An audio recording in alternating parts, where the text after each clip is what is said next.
Сәлеметсіздер ме 5-ші сынып оқушылары? Бүгін біз 49-ші беттегі asking friends for seeing and describing where they are тақырыбы бойынша тапсырмаларды өтетін боламыз.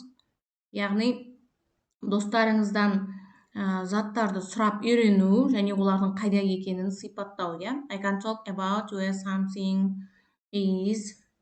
Мен бір нәрсенің қайда екенін айта аламын дейді. Яғни мына жердегі суретке қараймыз. Бірінші жаттығу осы жердегі сурет бойынша жасалады. Exercise 1. Match classroom objects with the words in the box. Қорапшаның ішіндегі сөздерді мына немен сәйкестендіріңіздер дейді. Суреттегі сөздермен сәйкестендіріңіздер екен, сандарменен. Яғни бірінші сөйлемде calendar, календар, күнтізбе. Second, scissors, қайшы. Third, ruler, сызғыш.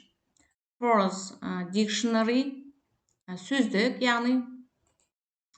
Fifth, бесіншісі, glue stick, клей. Sixth, алтыншы, sellotape, скотч, осылай суреттердегі сандарменен қорапшаның ішіндегі сөздерді сәйкестендіріп шықты. Next, exercise 2, complete the sentence, then listen and check. Мына жерді тыңдалым бойынша тыңдап отырып, қандай сөз қойылатынын жасауымыз керек.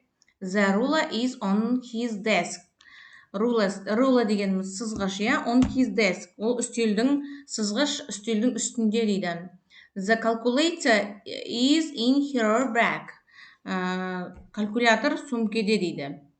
Сумкінің ішінде сурет бойынша жазып жатырмыз. The scissors are next to the computer. Компьютердің жанында дейді. Next to the.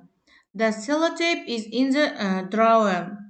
Sellotape, скотч, манағы тартпаның ішінде дейді. Тартпада тұр дейді. Exercise 3. Listen to a conversation who got a calculator, Tom, Helen, or Lucy. Мына жерде тыңдалымды тыңдайсыздар, шағын манағыдай әңгімені тыңдап отырып, калькулятор кімде екенін айтуларыңыз керек. Томда ма, Хеленде ма, әлде Люсиде ме дейді. Мен сіздерге мына жерге жауабын көрсетіп кеттім. Lucy's got a calculator. Калькулятор Люсиде деп. Exercise 4. Төртінші жаттығу. Study the key phrases, then listen to the conversation again. Number the phrases in the order you hear them. Мана сөз тіркестеріне қарап отырып жұмыс жасаңыздар дейді. Содан кейін барып әңгімені қайта тыңдаңыздар дейді. Жаңа үшінші жаттығудағы әңгімені. Сөздерді қалай естідіңдер, сол ретіменен жазыңыздар дейді. Мен мына жерде сандарменен көрсетіп қойдым. The first, have you got a sum? Бірінші сөйлемде осы қойылады. Second, екінші сөйлемде I think she got one sum. Екінші сөйлем бойынша бұл. Second. Third, үшінші сөйлем бойынша Can I borrow it? Fourth, төртінші сөйлемге Yes, go ahead. Бесінші, fifth, what is it? Sixth, алтыншы It's there in on. Осылай сандармен қасына көрсетіп қойдым. Exercise 5, бесінші жаттығуда Listen and repeat the dialogue. Диалогты тыңдаңыздар және қайталап оқыңыздар дейді. Тыңдап отырып, сіздерге ұстаздарыңыз тыңдату керек және өздеріңіз қайталап жаныңыздағы серігіңізбен бірге, жұбыңызбен бірге қайталап оқуыңыз керек. Have you got some scissors, John? No, sorry, I haven't. Try Max. I think he's got some. Hi, Max. Have you got some scissors? Yes. Can I borrow them, please? Yes, go ahead. Where are they? They're on my desk. Thanks. Бұл жерде қайшы сұрап тұр, Бұл жерде қайшы сұрап тұр. Have you got some scissors, John? John, сенде қайшы бар ма дейді. Өкінішке орай жоқ дейді, менде жоқ дейді. Максте болуы, менің ойымша, Макстен сұрашы, менің ойымша ода бар дейді.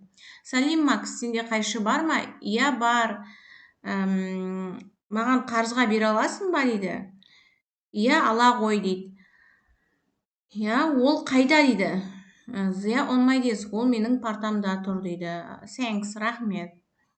Осылай тілдеріңізді жаттықтырып, қайталап оқуларыңызға болады. Exercise 6. Алтыншы жаттығу. Change the words in blue in exercise 5 using words from exercise 1 or your own ideas. Then practice your new dialogue with two other students. Так, бұл жерде бесінші жаттығудағы көк түспен жазылған сөздер бар, мына диалогтың ішіндегі. Солармен бірінші жаттығудағы сөздерді екеуін біріктіріп, диалог құрауларыңыз керек. Мына жерде мен диалогты былай көрсеттім сіздерге. Мен қазір көрсетейін. Have you got ruler IDOS? No, sorry, I haven't. Try IDOS. I think he is bored. Hi, Arman, have you got ruler? Yes. Can I borrow it, please? Yes. Go ahead. Where is it? It is in my desk. Thanks. Осылай да алуға болады. Адам атын өзгертіп, және көкпен жазылған сөздерді өзгертіп, мына жерде манағы 5-ші жаттығуда қайшы сұрады ғой, ал біз мына жерде ruler сызғыш сұрап тұрмыз, және адам атын өзгертіп тұрмыз, және не сұрап тұрмыз, соны өзгертіп тұрмыз, болды. Сол сияқты қылып, басқаша қылып өзгертіп жазуға болады. Осымен бүгінгі сабағымыз аяқталды. Арнаға жазылып, видеоға лайк басып, комментарий қалдыруды ұмытпаңыздар, қоңырауша белгісін басып кетіңіздер. Келесі сабақта кездескенше сау болыңыздар.